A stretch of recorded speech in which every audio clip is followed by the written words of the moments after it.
Hey guys, what is up? Welcome back to Roots Refuge Farm. My name is Jess. This video is going to be a little bit different today than what I typically do because I just happen to have a quiet house and a little bit of time to be able to record this. About a week or so ago, I did a set of stories on Instagram and I got a big response and I had a lot of people ask me to make it shareable, and I don't know how to do that. Maybe you can, but I figured this would be kind of easier. And I wanted to just kind of talk about something and share something that's been a real tool for, I think, breakthrough and just establishing a culture in our family and our home. I posted a picture last week of Jeremiah in a room full of kids. We had a family here as well as my kids, my 3 little boys.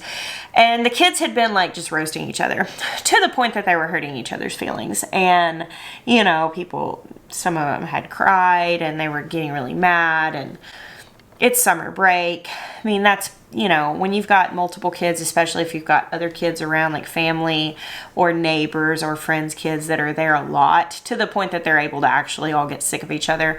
You know, I mean, they just start getting under each other's skin. And that's what was going on.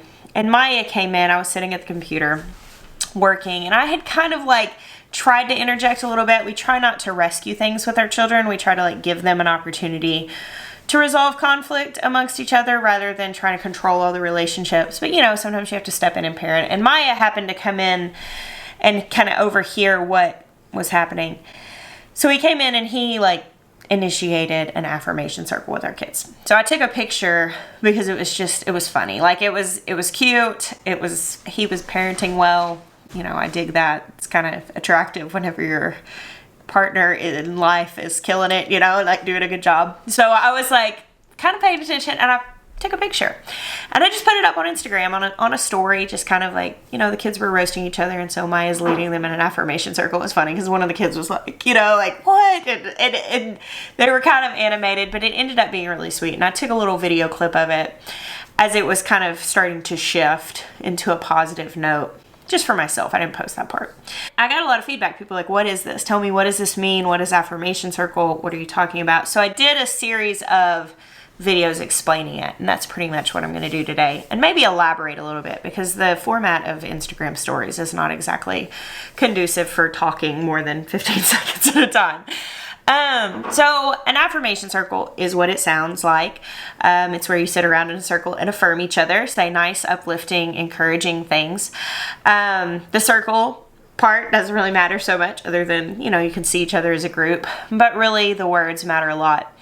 And I am very much a words of affirmation person. If you've never read, there's a book by a guy called Gary Chapman, and the book is called The 5 Love Languages, and it's very insightful to understand how we engage in the act of loving each other, not just in romantic relationships with our friends, with our kids, our family. There are 5 different kinds of love languages, which is physical touch, gifts, acts of service, words of affirmation, quality time. I completely blanked on that. It just came back to me. That's like the other one that's very important to me. Now, I've actually done a devotional about this a long time ago, years ago, kind of talking about how I think that we should be fluent in all 5 love languages, but that kind of our life and our damage gets in the way of that.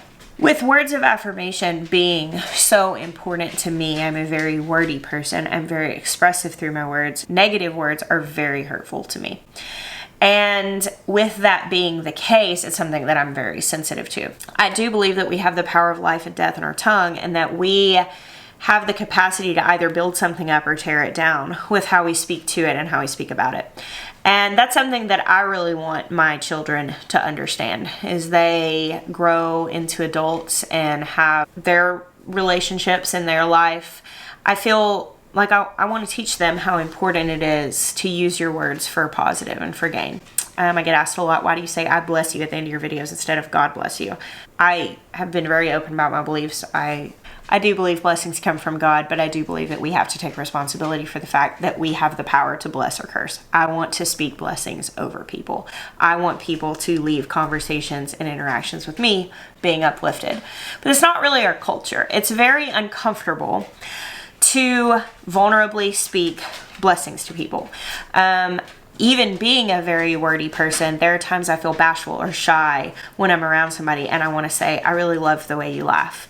Or I really love the way you look at things. I really love the way you think about things. I so enjoy being around you. You are so precious to me. You're so beautiful to me. Like, and these words that I feel, and they're very honest and sincere, but it requires vulnerability to say them, because stepping out in the act of speaking that stuff is to make yourself vulnerable.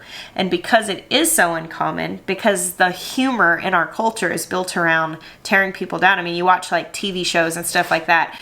Being ugly to people and being rude to people is like a baseline of humor in our culture. And I don't think it's funny. I'm very literally minded and very wordy, but it doesn't strike as funny to me because I see the after effect of that. I think that if we were all fully confident people, very confident in who we are, and not afraid to be vulnerable with other people, we probably wouldn't spend so much time being negative to other people. We probably would be a little bit more open and lavish with those positive words. So something we started doing a lot of years ago is we started doing what we called affirmation circles, or affirming is what we say. And this is something that even Jeremiah and I do. Like, we do our whole life together. We work at home together. We raise our kids together. We run a farm together. We run a business together. We are together a lot. We get on each other's nerves sometimes. I mean, it just happens, especially like one of us is having a bad day. We're dealing with some stress. We get kind of snappy. It escalates. And one of the ways that we've learned to like de-escalate is to say, hey, I really need you to affirm me right now. And I would like to shift this and say some things over you that are affirming. The same thing with our kids. When our kids are really getting at each other, we're like, hey, I think we need to take a break here and do a little affirmation circle, and let's get back to what we really believe. And then also on like a person's birthday, or if a person's going through something and we really want to uplift them, sometimes we'll all sit down and like a group of people, our family, will really focus on one person and like everybody going around and just like really lifting that person up intentionally.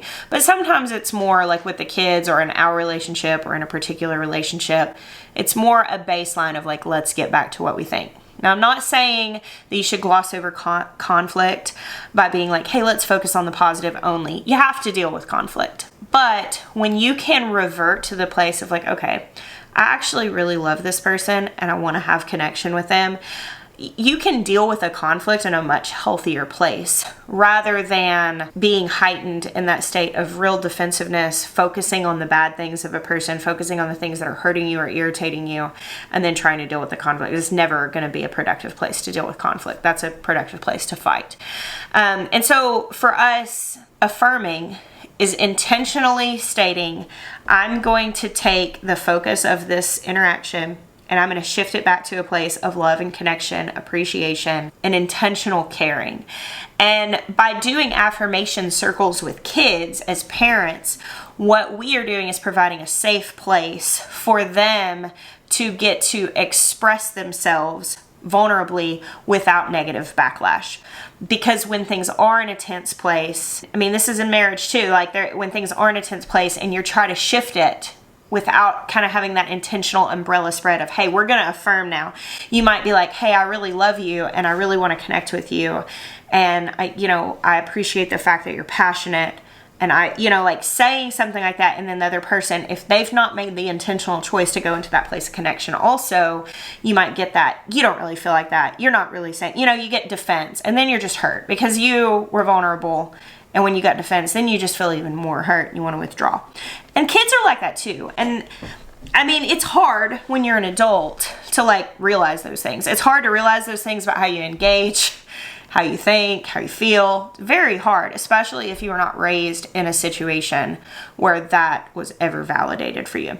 For my kids with the affirmation circle thing, I have found that when they're really getting each other and feelings are starting to get hurt and they're getting really tense, whenever we stop and say, hey, we're going to sit down and do an affirmation circle. We're going to think of 3 nice things that we can say about this other person. Usually, because it is uncomfortable, because it is not something that we're practicing, you get, at first, I don't want to say usually, like my kids are getting better. I mean, this is something that they're very familiar with. We've been doing this probably since they can remember. they still sometimes will be like, you're cute, you're nice, you're funny. Just like something super easy. I'm glad you're my brother. I like playing with you. And they'll say it really quick. And I'm like, hold on a second. I want you to stop, take a deep breath. Like, because they're in fight or flight a lot of times. So we have to acknowledge the fact that sometimes we're having very animal responses to things. And be like, take a deep breath. Let's come down from that. And I want you to really think about something that you can say that's going to really touch your brother's heart. I want you to tell him the honest truth of your heart. And if they try to clap back with something like really quick to just get it over with, and stop and be like, hey, did that come from your heart? Is that out of your heart? And we're having to use language at this point to guide them in vulnerability. That's really the big key of saying I'm going to use the tool of affirmation, intentional affirmation, affirmation circles to reconnect here, is that we have to be willing to guide them as parents and step in. And sometimes I'll step in and be like, you know, I've really noticed, you know, to one of my boys, that whenever you go out to lay on the hammocks, you always want this brother to go with you. Why is that? And I'll ask them these questions that make them think, well, I really like hanging out with him out there because when we're out there, he tells jokes. And I really like his jokes. They're really funny. And then we're really getting to the heart of the matter. Instead of it being like a quick brushed off thing, I'm having them think about where they're coming from. And then the brother's listening and he's thinking, oh, he really likes it when I tell those jokes. And you will see the atmosphere in these relationships, your little children, and you know, this is from when they're very young. I was leading my kids in intentional affirmation when they were 3 years old.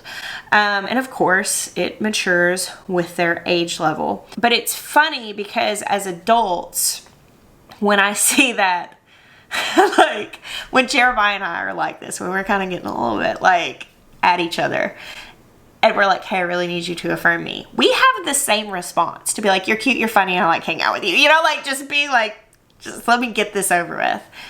And you see that in the children. And I just think that if we're able to teach our children at a young age how to navigate these things and how to make an intentional choice to override maybe that fight or flight response and make a choice for connection when we would rather lean into defensiveness and rejection, and make a choice for connection rather than just protecting ourselves. And so yeah, that's what it is for us. We have like ground rules of affirmation. We usually say 3 things at once because 1, I feel like breaks the defensiveness barrier down, and 2, kind of like puts the other person at ease. But by the time you get to the 3rd thing, you're really going to get to their heart. So I usually save like the really best one for the last one.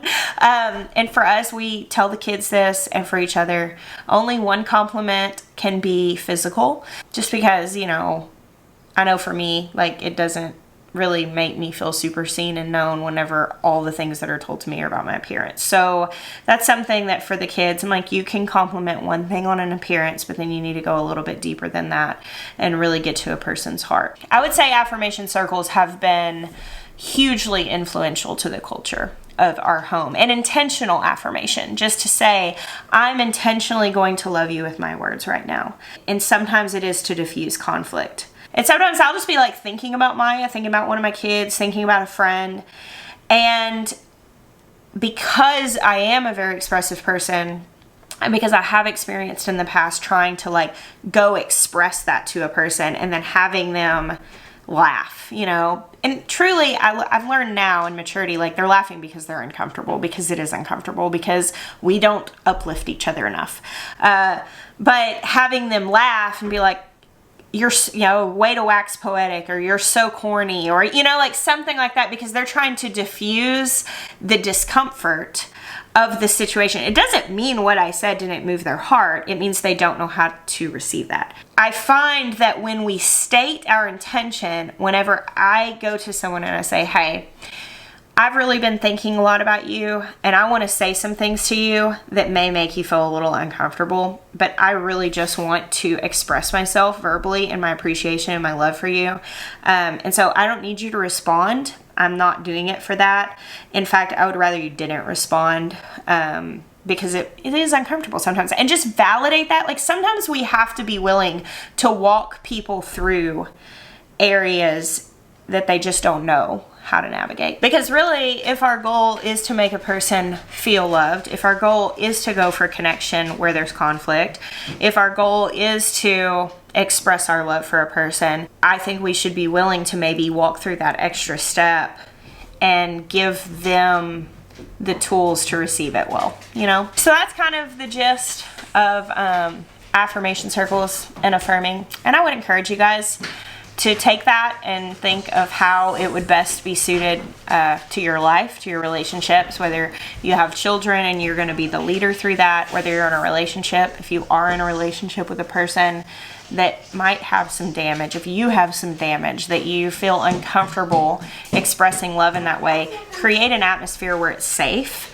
and where it can be done kind of like it's just love on training wheels. Whenever we state, this is what I'm going to do, I understand it may be very uncomfortable, but I really appreciate you and I want to tell you in this way, and I don't need a response. I'm going to take that off. And that's kind of what the affirmation circle does, is it makes a clear expectation. Hey, we're going to sit and we're going to affirm each other. We're going to say kind things to each other, and we're not going to respond in negativity. That's the other beauty of that kind of intentional setup, is that there's no pressure to respond. I'm going to affirm you, and I don't need you to necessarily say anything about what I said to you. Now, typically when they're really going at each other, you say 3 nice things to him and he's going to say 3 nice things to you. And then there's no argument. It's not, you know, if he says, well, I thought your jokes in the hammock were funny, you can't say, well, that one time you didn't laugh at the joke. There's not an argument about it. We're not discussing this. He's going to give you something and you're going to receive it, and you can do with it what you will. But my hope is that by introducing this as like a cultural norm, that my children will learn not just to express love through their words, but also receive it. Because that's something that, I mean, a lot of us have dealt with in our life, where you grow up into an adult and people say nice things to you, you don't believe it. That, I believe, comes from a culture that speaks death more than they speak life. So that's it. That's kind of the gist of it. That's a little longer than what I shared on Instagram because I was doing those 15-second clips. I do encourage you guys to use this, and it has been hugely enriching for us. It is always a good idea to intentionally express love to the people close to you in your life, the people who you're doing your life with, your family and your close friends, your spouse. That's always a good idea.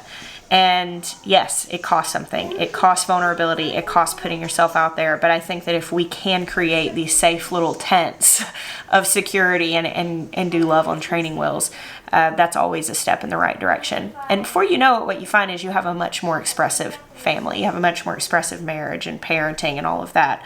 I would say that my family is overall very uplifting with their words because it's just our culture.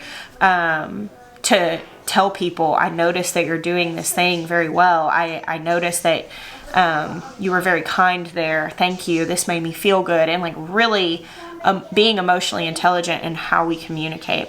And I truly attribute it to using this tool to mold the culture of our home. So that was it. Kind of a little different than what I normally do, but I wanted to make this where it was accessible.